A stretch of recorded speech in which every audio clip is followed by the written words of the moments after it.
सुंदर फलके यांना जाऊन 1 वर्ष पूर्ण झालंय. पण खरं सांगू, जोपर्यंत आई जिवंत होती तोपर्यंत आईची किंमत कधी कळाली नाही. आईची किंमत कधी कळाली नाही. का कळाली नाही माहिती का? आई तुमच्या दारामध्ये होती. दारामध्ये असताना रात्रीच्या वेळी कधी तुम्ही जर घरी आलात ना, आल्यानंतर आई दारामध्ये उभा राहायची, दरवाज्यामध्ये उभा राहायची. दरवाज्यामध्ये उभा राहिली का दरवाज्यामध्ये उभा राहिल्यानंतर तुम्हाला दरवाजा उघडली, दरवाज्यामध्ये उभा राहिली का उभा राहिल्यानंतर ज्यावेळेस आई समोर उभा राहते, समोर उभा राहिली का एखादा पिणारा मुलगा आहे, एखादा चांगला मुलगा आहे, पण दोघांनाही सारखी वागणूक देते. आपल्या दोघांनाही सारखी वागणूक देते. पण ज्यावेळेस दोघांनाही सारखी वागणूक देत असताना आईच्या मनामध्ये कुठल्याही प्रकारचा दोन्ही प्रकारचे गर्व नसतात. हे नाती आहेत ह्या सगळ्या. ज्यावेळेस नाती पाहिल्या, नातींची खूप मोठी लिस्ट आहे. पण नातीमध्ये ज्यावेळेस आमच्या ह्या दीपालीताई आहे, सोनालीताई आहे, शुभांगीताई आहे, हा पूर्ण ज्योतिताई आहे, आमच्या सविताताई आहे, हे पूर्ण नातू आमचे हरिभाऊ दादा आहे, संदीप दादा, सुयश दादा, हे पूर्ण नातवंड परिवार आहे. या नातवंडातून ज्यावेळेस आजी निघून जाते का, आजीची किंमत कळत राहते. खरं सांगू का, ज्यावेळेस तुमचं लग्न झालं असेल आणि लग्नाच्या वेळेस जर तुम्ही गेलात, तुम्ही सासरवाडीला नांदण्याकरता तुम्ही गेलात, सासरवाडीला गेलात, सासरवाडीला गेल्यानंतर ज्यावेळेस तुम्ही जर तुमच्या माहेरी जर आलात ना, माहेरी आलात ना, तुमच्या माहेरी आल्यानंतर आजीनं जर कधी जर पाहिलं ना, असं रोडवरून जर पाहिलं ना तुम्हाला, पाहिल्यानंतर आजी कोणतंही काम करत असू द्या, कोणतंही काम करत असू द्या, आजी जर झाडून घेत असेल तर झाडू टाकून देणार, पळत घरामध्ये जाणार. घरामध्ये गेल्यानंतर त्यांनी सांगणार रोडवरती थांब बरं का, घरामध्ये पाऊल टाकू नको, दारामध्ये पाऊल टाकू नको. का तर दारामध्ये येणार, एक तांब भरून आणणार, भाकरीचं तुकडा आणणार, पहिला ववाणार आणि मग तुम्हाला आतमध्ये घेणार. काय माहिती का, काय माहिती का, ही आजीची किंमत राहते. तुम्ही सर्व या ठिकाणी बसलेल्या माता मावल्या आहेत, तुम्ही महिला मंडळ आहात. कुणाची आई जिवंत आहे, कुणाची आई गेलेली आहे. पण खरं सांगू का, जोपर्यंत आई राहते ना, सगळे तीर्थ तिच्या पायापाशी राहतात, सगळे तीर्थ तिच्या पायापाशी राहतात. सगळे तीर्थाचा प्रणाम जर तुम्ही जर त्या आईच्या पायापाशी जर केला ना, आईचा जर नमस्कार केला ना, आई काय सांगते ऐका. ज्यावेळेस कुर्मादास होता, ओंडक्यासारखं शरीर होतं, 2 हातही नाही, 2 पायही नाही, ओंडक्यासारखं शरीर घेऊन ज्यावेळेस कुर्मदास भानुदास महाराजांची कीर्तना करता यायचा आणि कीर्तना करता आल्यानंतर आईला सांगायचं, आई तुम्हाला दररोज नेऊन घालते मला कीर्तनामध्ये, पण कीर्तनामध्ये नेऊन घातल्यानंतर खरं सांगू का, कीर्तनामध्ये गेलं का कीर्तनामध्ये सांगतात का सगळे तीर्थ आईच्या पायापाशी राहतात. आईची किंमत काय राहते सांगू का. तर त्यावेळेस कुर्मदास ज्यावेळेस आईला सांगतोय आईची किंमत काय राहते, एका गीतकारानं वर्णन केलं ऐका. तीर्थ पायाशी सारे गाई तुझ्या, तीर्थ पायाशी सारे गाई तुझ्या, का करू पंढरी, का करू द्वारका, आई चेहरा तुझा विठ्ठला सारखा, आई चेहरा तुझा विठ्ठला सारखा, तुझ्या पायाशी रमतो, तुझ्या पायाशी रमतो सारखा सारखा, तुझ्या पायाशी रमतो सारखा सारखा, का करू पंढरी, का करू द्वारका, आई चेहरा तुझा विठ्ठला सारखा. एकदा आई निघून गेली का आईची किंमत कळत राहते. ऐका, छोटासा मुलगा होता, बापाला विचारू लागला, बाबा 5 वर्ष झाले मला कधी आईची किंमत कळाली नाही, पण आता मी जर शाळेमध्ये गेलो ना, शाळेमध्ये गेल्यानंतर मला मित्र चिडवतात, मला मित्र बोलतात, एक काम करा ना बाबा, मला माझ्या आईची किंमत सांगा ना, माझी आई कशी होती सांगा ना. हो बाबा, बाप रडू लागला, 5 वर्षापासून तुझी आई तुला आठवली नाही, पण आता तुझी आई तुला आठवते, नेमकं काय चुकलं होतं माझ्याकडून 5 वर्षामध्ये. काही नाही बाबा, मी जर सकाळी जर कधी लवकर उठलो ना, तुम्ही मला आंघोळ घालायचा, आंघोळ एकदा घातली का मला तुम्ही जेवणाचा डबा करून द्यायचा, तुम्हाला चपाती येत नव्हती, तुम्हाला भाकरी कधी येत नव्हती. खरं सांगू का बाबा, मी तुमच्या कधी अशी वाकड्या भाकरी खाल्ल्या, कधी तिकड्या भाकरी खाल्ल्या, कधी खारट भाजी खाल्ली, कधी आळणी भाजी खाल्ली बाबा, पण मी तुम्हाला कधी म्हणलो नाही बाबा का माझी भाजी खरड झाली, ही भाजी खरड झाली, आळणी झाली. का माहिती का, त्यावेळेस मला आईची किंमत कळत होती. शाळेमध्ये गेलो ना बाबा, तर शाळेमध्ये गेल्यानंतर मला मुलं चिडवतात, बाबा माझी आई सांगा ना कशी होती, कुठे गेली हो माझी आई सांगा ना मला, बाबा कुठे गेली आज माझी आई सांगा ना. तर बाप सांगतो का तुझी आई देवा घरी गेली, देवा घरी. दिवाळीचा सण आला होता जवळ. दिवाळीच्या सणामध्ये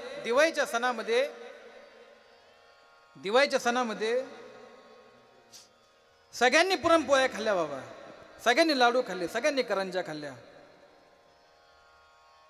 पण मी शेजाऱ्याकडे गेलो, शेजाऱ्यांनी सांगितलं का तुझा बाप करेन ना रे, तुझी आई कुठं गेली. तर त्यावेळेस सांगितलं बाबा, माझ्या बापाने सांगितलं का माझी आई देवा घरी गेली. मुलगा रडू लागला, मुलगा पळत रडू लागला. पळता घरी आला. ज्यावेळेस पळत होता, डोळ्यातून अश्रू वाहत होते. रडता मुलगा घरामध्ये गेला, दरवाजा लावून घेतला, आईचा फोटो समोर घेतला. आईला सांगू लागला, आई हे आई तू जिवंत होती ना, तर तोपर्यंत तुझी माया कधी मला माहिती नव्हती कशी होती, पण निघून गेली ना आता तुझी खूप किंमत करते. का सोडून गेली या लेकराला, का स्वर्गाला गेली. तो मुलगा रडू लागला आणि गीत म्हणू लागला, कशाला गेली आई तू स्वर्गाला, कोण वागेल तुझ्या या बाळाला. कशाला गेली आई तू स्वर्गाला, कोण वागेल तुझ्या या बाळाला. 9 महिने 9 दिवस कष्ट केले, आई विना या जगाला कोणी नाही ग. सोडून गेली तू या लेकराला, कोण वागेल तुझ्या या बाळाला. मुलगा मोठा होऊ लागला, पण मोठा होत असताना बाहेर मकर संक्रांतीचा दिवस होता. आणि मकर संक्रांतीच्या दिवशी ज्यावेळेस पतंग वरती जात होता, पतंगाला विनंती करत, हे पतंगा, पतंगा रे पतंगा, उडू नको थांबना, आई माझी देवा घरी निरोप तिला सांगना. पतंगा रे पतंगा, उडू नको थांबना, आई माझी देवा घरी निरोप तिला सांगला. जन्म दिला आईने मला, उपकार हा मोठा केला. ठेच लागे माझ्या पायाला, अश्रू येते तिच्या डोळ्याला. जन्म दिला आईने मला, उपकार हा मोठा केला. या नाती आहेत सर्व नातीनं सांगावं, आई समोर उभं राहावं, आईने सांगावं नातीला.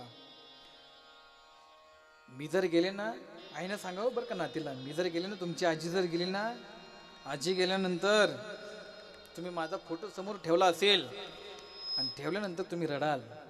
रडल्यानंतर मला काही तकलीफ होईल. तकलीफ झाली का मला ती सहन होणार नाही. सहन जर नाही झाली ना, मी खुर्चीवरून खाली पडेल. ही खरी आईची किंमत राहते, आजीची किंमत राहते. पण ज्यावेळेस नाती सांगतात, मुलं सांगतात, ज्यावेळेस तू होती ना त्यावेळेस तुझी किंमत कळाली नाही, पण आता खूप किंमत कळते. खरं सांगू का, आई कशी आई राहते माहिती का. मे महिन्यातलं रखरक्त ऊन राहतं विनायक दादा, मे महिन्यातलं रखरक्त ऊन राहतं. आणि मे महिन्यातल्या उन्हामध्ये उन्हाळ्याचे तटके, सूर्याचे तटके आईच्या डोक्यावरती बसतात आणि खालून दगडाचे तटके आईच्या पायाला बसतात.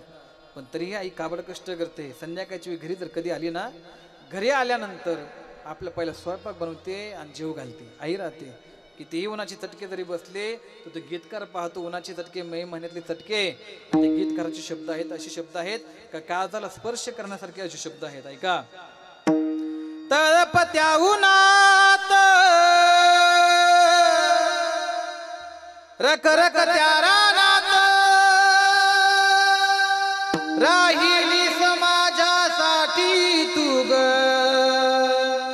कष्टाच्या घामात कधी मिळेल मुठभर घास, कधी गळे तिला उपवास ओल्या मातीतून चालताना तुडविले काट्याचे फास आई माझी मायेचा सागर दिला तिने जीवनाला कार ही नाती आहेत ही मुलं आहेत हे तिन्ही मुलांनी समोर जावं फोटो समोर उभं राहावं हात जोडावे हात जोडून आईला विनंती करावी आई तो जोपर्यंत जिवंत होती तोपर्यंत तुझी किंमत कळली नाही आम्ही लहान असताना तो आम्हाला अंगाई गीत गायची अंगाई गीत गाता गाता आम्हाला कधी झोप यायची आम्हाला पण कळत नव्हतं आई आता पाठीमागे एक तुझी खूप आठवण येते तुझी पाठीमागे एक या तिन्ही मुलांनी या नातवंड सर्वांनी विनंती करावं आईला पाठीमागे हाक मारावी कशी हाक मारावी ऐका कुठे गेली माझी आई मला करमत नाही ये ना माझी आई ये ना माझी आई 9 महिने उदरात वागविले बोट धरून तू चालाया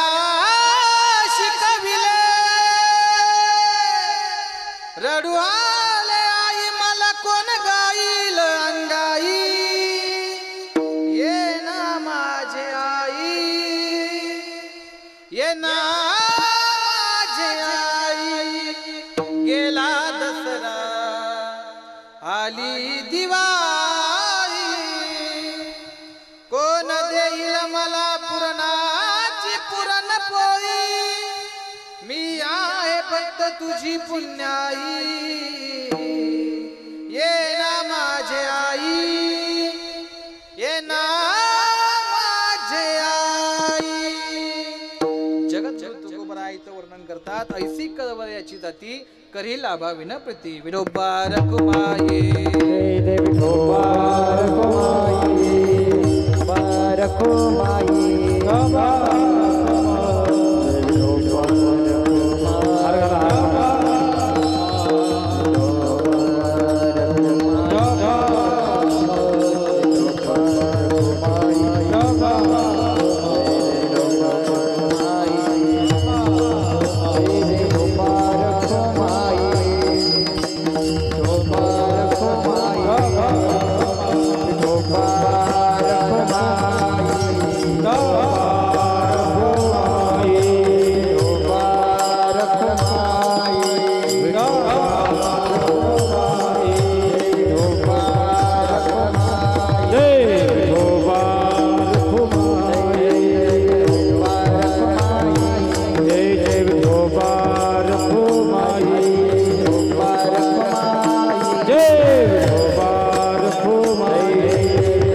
आयुष्यामध्ये 100% चांगलं सार्थक करा जोपर्यंत आपलं आयुष्य आहे तोपर्यंत आपल्या आयुष्यामध्ये आपलीच गिनती आहे पण एकदा आपलं आयुष्य निघून गेलं का आयुष्य निघून गेल्यानंतर आपल्या हातामध्ये आपलं आयुष्य नाहीये का आयुष्य नाहीये जोपर्यंत तुमच्या हातामध्ये तुमचं आयुष्य आहे तोपर्यंत तुम्ही तुमच्या हातामध्ये तुमचं आयुष्य कमवू शकाल पण एकदा तुम्ही निघून जर गेला ना गेल्यानंतर देवाला सुद्धा तुमचा हरिक वाटला पाहिजे असं तुम्ही आयुष्य जगा विठ्ठल विठ्ठल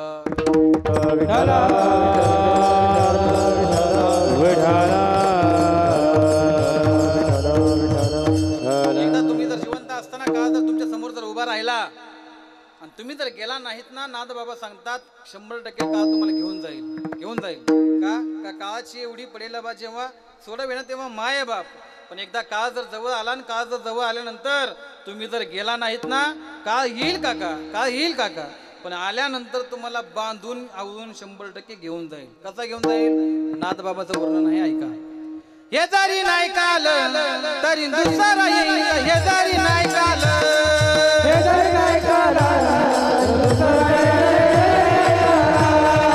हे जरी नाही काल तरी दुसरा येईल हे जरी नाही काल हे जरी नाही काल तरी दुसरा येईल सगळी टाळी वाजवायची सगळ्यांनी टाळी वाजवायची एकदा काळ जर आला ना का एवढी टाळी तुमच्या सोबत येणार आहे कीर्तनामध्ये तुमचा शेवटचा दिवस एवढ्या टाळीमध्ये जर गोड जर होत असेल 100% तुम्ही टाळी वाजवली पाहिजे पाठीमागे चिता खालची टाळी वाजवा ती चितावरती काय असतं तुम्हाला माहित आहे का हा टाळी वाजवा इकडं पडवीमध्ये टाळी वाजवा सगळे टाळीने वाजवा हे जरी नाही काल तरी दुसरा येईल हे जरी नाही काल हे जरी नाही काल तरी दुसरा येईल हे जरी नाही काल सरते शेवटी बांधून नील सरते शेवटी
ज्ञानेश्वर